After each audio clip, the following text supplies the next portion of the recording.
Hi there. Good morning, good afternoon, good evening, whatever time it is. As always, happy whatever day it is, and welcome. I'm Larry Erickson. This is the Erickson Report. And so, to the surprise of many, including me, the shreds and remnants of Build Back Better, the so-called and frankly misnamed Inflation Reduction Act has passed. So what we're going to do is we're going to take a longer look at that, at how it came to be, and about what's in it. Now, as you probably know, it passed by a vote of 51-50, with Vice President Kamala Harris casting the deciding vote. And this actually came about after a rather remarkable display of what is usually an oxymoron: Democratic Party discipline. There's this ordeal which is now imposed pretty much on any budget bill like this. It's come to be called a votorama, where they spend about 24 hours on dozens of rapid-fire amendments, one after the other. Most of them, in this case, proposed by goppers who are looking for some way to see if they could get a poison pill into the bill and so kill it. But that discipline held. Party discipline, once the twin towers of travesty, Senators Joe Manchin and Kyrsten Sinema, decided that, yeah, we can go along with this. For her part, Sinema, seen here trying to remember what it was like when she had a conscience, agreed to go along with it because it preserved what's called the carried interest loophole. This is a rather arcane tax dodge that's useful to a very small number of very rich people, hedge fund managers, the private equity industry. A group of people who, I'm sure, just by pure coincidence, out of an abundance of civic virtue, contributed $500,000 to her election campaign this cycle. In response, Brown University political economist Mark Blythe noted, he said, I'm quoting him, "Remember the days when taking $500,000 from an industry and then passing legislation that only benefits that industry would be called corruption?" Yeah, actually, so do I, but apparently not anymore. Meanwhile, recall that Senator Joe the Malice Manchin had previously said no on this piece of legislation, despite having gotten, you would think, enough to satisfy his fossil fuel corporate financiers, along with sufficiently fattening and protecting his personal coal-fueled bank account. But he did change, and it supposedly came about as a result of a new set of negotiations between him and Chuck Schumer about a side deal. This is something that's not in the legislation. It's about a promise to deal with this in another piece of legislation a little bit later on. But personally, what I think was more important in bringing about this change was that Manchin not only got this side deal, he got more than he bargained for. So remember, just like he did with Build Back Better, Manchin strung out these negotiations for weeks. We're negotiating, we're agreeing, we're finding this. Well, I could do that, but I can't do this. But maybe if we do, on and on, until finally when it came right down to it is, nah, forget the whole thing.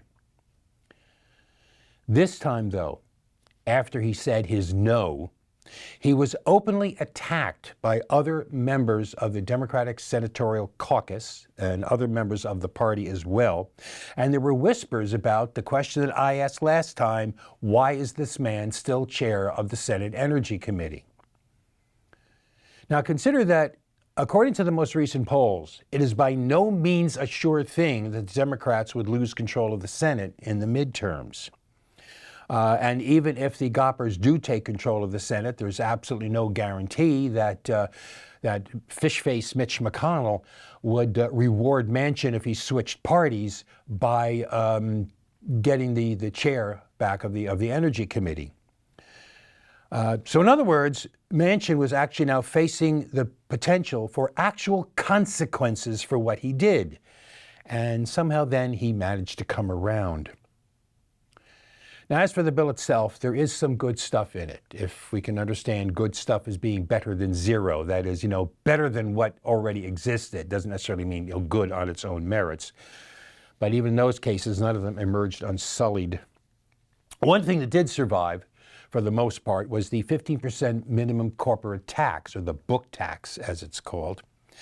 Yeah, it did survive, except for a carve-out for the private equity industry. Thank you again, Kirsten Sinema, for that. But it did survive mostly intact. Left out, however, were more aggressive efforts to cut off tax dodging by large corporations that find ways to, on their books, transfer their profits to other countries so that they don't have to pay taxes on them here. One good thing that, again, was left in that did survive the bill, there is now a $35 cap on copays for insulin for people on Medicare. And considering how much the cost of insulin has increased, a single vial of insulin can cost like $300. And the big, my now lost wife was diabetic on insulin. My ex-wife is diabetic. My mother was diabetic on insulin. Yeah, this is a big deal. This affects a lot of people, and it benefits a lot of people. Unfortunately, something that was cut out was a $35 a month out-of-pocket cap for insulin for people who have private medical insurance. That would have benefited tens of millions of more people, but it's not in there. See, however, this was not the goppers. This was the parliamentarians. This is a reconciliation bill, as I'm sure you've heard. That means it has to deal strictly with financial things, with the budget, with the deficit, strictly federal budget things. The reason it's done that way is because this is strictly majority vote. You can't filibuster stuff in a reconciliation bill. But the parliamentarian ruled that this change about private health insurance was a policy change, not a budget change, and so therefore couldn't be part of the reconciliation. Now, it is worth noting that the judgment of the parliamentarian is advisory. It is not binding, and the Democratic leadership could have said, never mind, it's in the bill anyway. But they decided not to because, I don't know, the tradition, again, of whatever the parliamentarian says. They did try to get it back in the bill through the regular legislative process, but that meant having to overcome a filibuster. And even though seven goppers did vote for cloture, that still meant they only had 57 votes rather than the 60 they needed to actually invoke it and cut off the debate. So that's out of the bill. There is some other healthcare stuff, related stuff in the bill that is actually good. For one thing, it continued through 2025 the subsidies now available for people obtaining their health insurance through the Affordable Care Act marketplaces. Roughly 13 million people were facing premium increases, some of them pretty steep, the end of this year if those subsidies were not renewed. It also caps Medicare Part D. Medicare Part D, that's the part that covers medications. Okay, it covers your pills. It caps Medicare Part D out-of-pocket costs at $2,000 a year as of 2025. Why not now? I don't know, but that's in 2025. But starting next year, it makes adult vaccines free for everybody on Medicare and Medicaid. What's more, Medicare will be allowed to negotiate prices on some drugs, and that's been legally barred from doing it since Part D was established, which always struck me as really bizarre. I mean, Medicare has got to be at least one of the very biggest buyers of customers for medications from a lot of these companies, and the notion that they were not able to try to negotiate like a bulk rate discount struck me as absurd, but that was the law.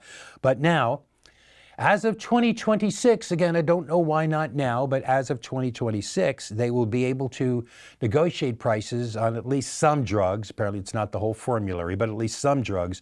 But even with those limitations, it's estimated that once it's in effect, that it will save Americans about $100 billion over 10 years. But what we're going to hear most about, of course, is the climate parts. The climate parts. We're going to hear it, and we already have heard repeatedly. It's the largest ever federal effort about climate change. $370 billion devoted to fighting climate change, to dealing with global warming. And it's true, it is the biggest ever. But that is the wrong metric here, okay?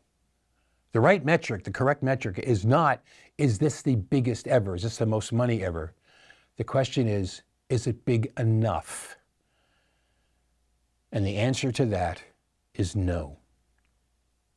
Consider August 1st, as mainstream and media outlet as the BBC covered a new study by an international team of researchers that was published in the Proceedings of the National Academy of Sciences, which is a peer-reviewed science journal of the National Academy.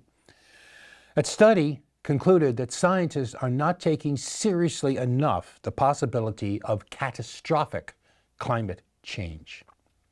The thing is, in most research that's done on the effects of climate change looks at that 2 degrees Celsius increase, saying we don't want to get past that. We don't want to get past that. What are the effects of that 2 degrees? We don't want to get past that. And in fact, now there's an aspirational goal of holding the increase to 1.5 degrees Celsius.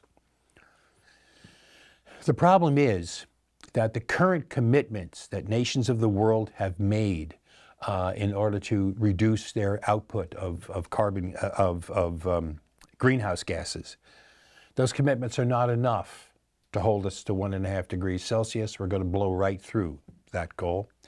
And in fact, the rate at which nations of the world are actually working to meet the promises they have made is not sufficient to hold it below 2 degrees Celsius. We're probably going to blow right through that too, unless there is a major increase, a major increase in the effort. All of us have to do better. By we all, I mean the entire world. The nations of the world have to do better. Not just the United States, the nations of the world. But we need to be, both because it's the one we can affect most, but it's also the one that, in terms of total greenhouse gases pumped into the atmosphere, the United States is far and away the leader. In terms of the current rate of greenhouse gases being pumped into the atmosphere, we are still the second biggest in the world. First is now China. But the thing is that we have to do better. We have to do better than this, or we're going to fail. Consider, too, in light of that one consistent aspect of the predictions of the impacts of climate change, of global warming, is that the effects have come sooner than was predicted. The rate of the melting of glaciers and ice packs has increased more than expected. The frequency of heat waves has increased more than expected.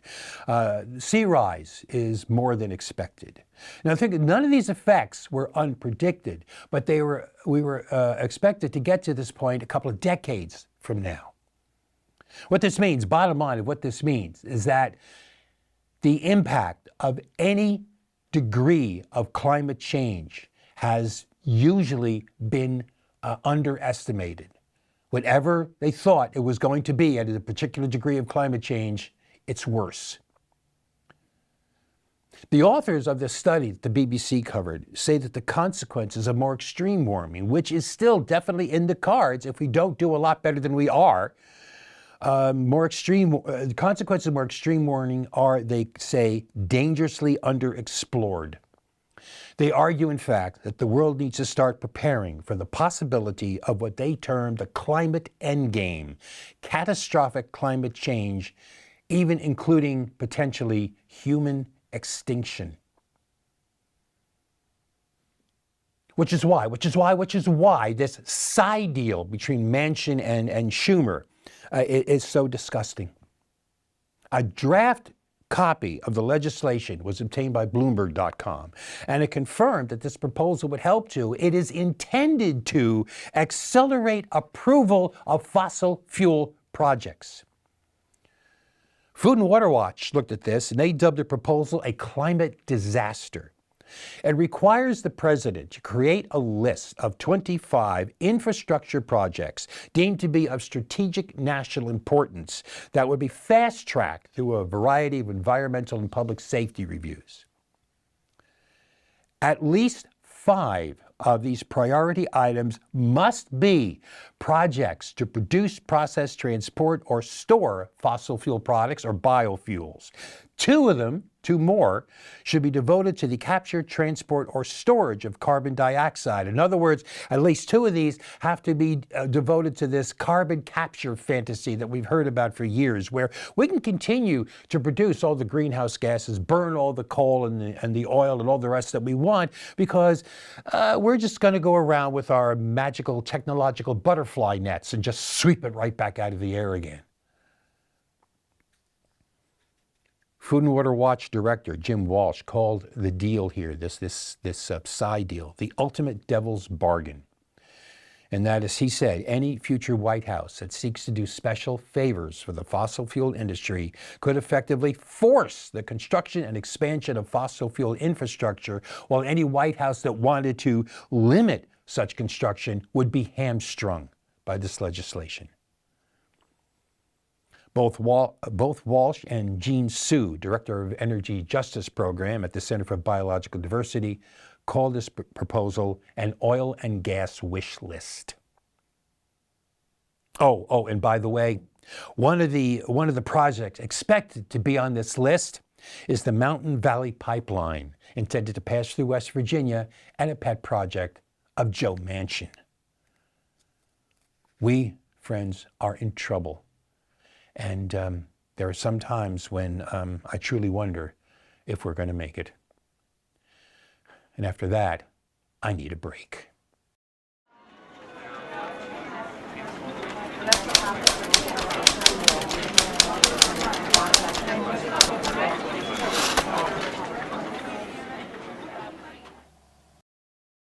And we are back.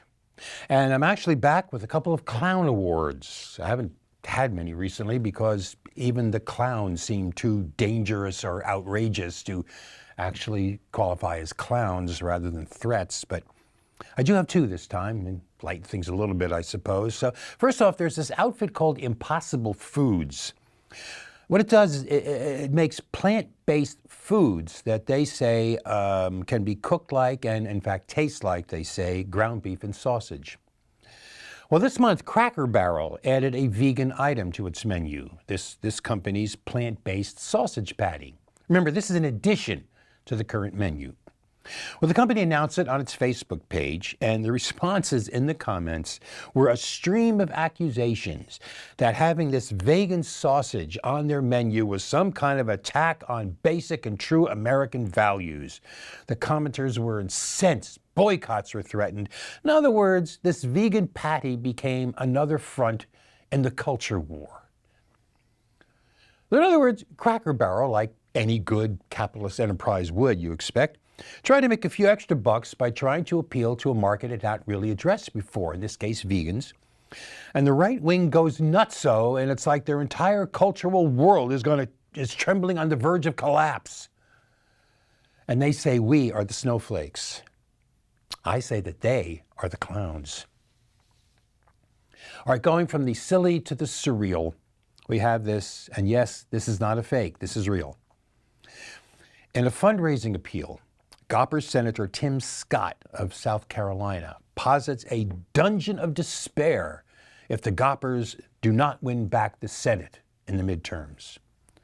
Now, you probably can't read the text at the top of this, so we're going to zoom in some to make sure you'll be able to read it. Note that among the horrific outcomes listed here is that the Democrats will grant abortions up to 52 weeks. No wonder he feels desperate. He's facing an enemy capable of medical miracles. Clown indeed. All right, moving on from there, I have 2 RIPs this week, 2 people whose death I want to note. The first is Bill Russell. He died July 31st. He was 88. No cause of death was noted. He is, of course, most famous as the center for the Boston Celtics, but he actually started his starring basketball career with 2 NCAA titles at the University of San Francisco and an Olympic gold medal in 1956. He then moved to the NBA, where he won 11 championships in his 13 years in the league, the last 2 as player-coach. In fact, the first black head coach of a major U.S. sports team. He was also a 5-time MVP, a 12-time All-Star. Is in the Hall of Fame as both player and coach, and he was a member of the NBA's 75th anniversary team. But the real reason I want to note this goes beyond basketball.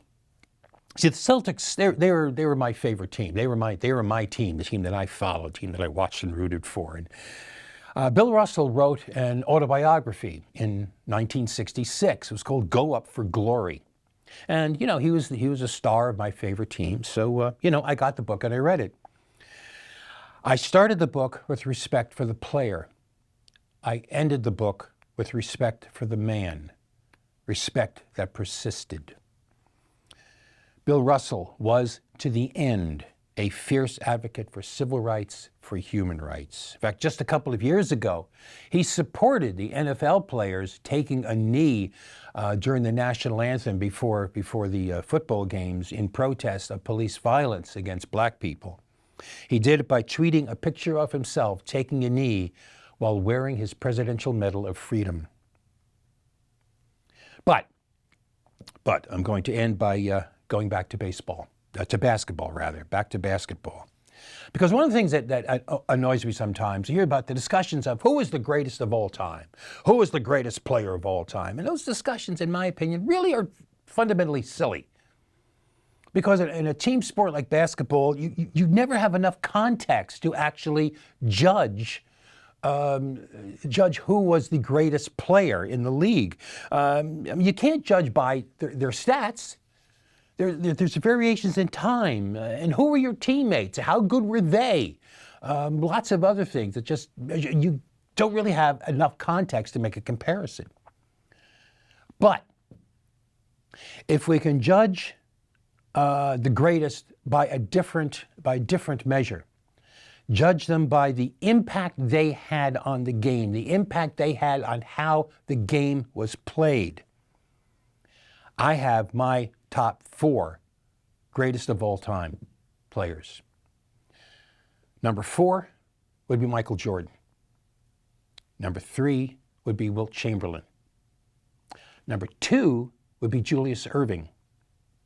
And number 1, the player who had the most impact on the way basketball is played on a professional level, would be Bill Russell.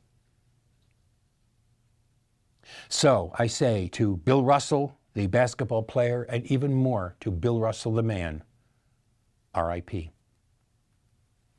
All right, our other is, well, it's sports related too. This is Vin Scully. Vin Scully. He died at home on August 2nd. He was 92, apparently died of natural causes. He is best known as the voice of the Dodgers. He was with the Dodgers from 1950 to 2016. He was with them for 67 years as an announcer. That is the longest term for any baseball announcer, and I think for any major sports announcer, the longest time ever to be with one team. But it wasn't just the Dodgers. He did lots of other things as well. He did World Series games, All-Star games. He did the Game of the Week, all this for like NBC. And he did other things as well. In fact, he was occasionally known to announce like tennis and golf and football. But my memories of Vin Scully date back to the mid-1950s, to listening to Dodger games on the radio, on WMGM Radio 1050, New York, and hearing his voice come out of that radio. Now, I mean, by the way, at that time, he was Vince Scully at that point. Vince Scully knew baseball. He knew baseball lore, he knew baseball statistics. But again, any good announcer would do that. What made him a joy to listen to were the things that went beyond the stats and the lore and so on. It was the stories, the asides, the observations he made that he would just include in the course of a game. He told once the story that he saw an upcoming game was going to be played on Friday the 13th. And he wondered, what is the deal with Friday the 13th? So he looked it up. And during the course of that game on Friday the 13th, he was telling the story of the history of Friday the 13th. But his play-by-play, of course, was top-notch, top of the game. But again, any really good, any of the great announcers, that would be true of them. His skill, what made him special, what made him stand above the rest, was that he knew when to shut up. I'll give you a specific example, okay? September 9th, 1965, Sandy Koufax pitched a perfect game. It was his fourth no-hitter, but he pitched a perfect game. Now, the last words of this game that Scully spoke, I'm not going to try to do it the way he did it. Just the point is, the last words were, if I remember them correctly, I tried to memorize them. Sandy goes into his windup, here's the pitch, swung on and missed, a perfect game. The last batter struck out. At that point, Vin Scully shut up for 39 seconds. And yes, I timed it. There's a tape of this, and I timed it. Remember, this is radio. There's no visual to help out here. This is for 39 seconds, he let the roar of the crowd tell the story of the moment. Doing that, that's more than skill. That's art. So, R.I.P. Vin Scully. And we close with this very quickly, under the heading of Never Forget. According to gunviolencearchive.org, as of August 8th, in the 116 days since Uvalde, in the 116 days, there had been 192 mass shootings in the United States. That's nearly 12 a week. Mass shooting here defined as at least 4 people shot or killed in one incident, not including the shooter. 12 mass shootings a week since Uvalde. 174 dead in that time, 826 wounded. And remember, this is just mass shootings here. This is not all shootings. This is not all killings. It doesn't include suicides, which in a year usually like more than half the total of gun deaths. It is just one small part of the ongoing, grinding total of blood and death in this country, because there are too damn many guns that are too damn easy to get. And never, ever forget it. That's it. We're done. I'm out of here. We will see you in about 2 weeks. Until then, you have the best 2 weeks you possibly can. And as always, I wish you peace.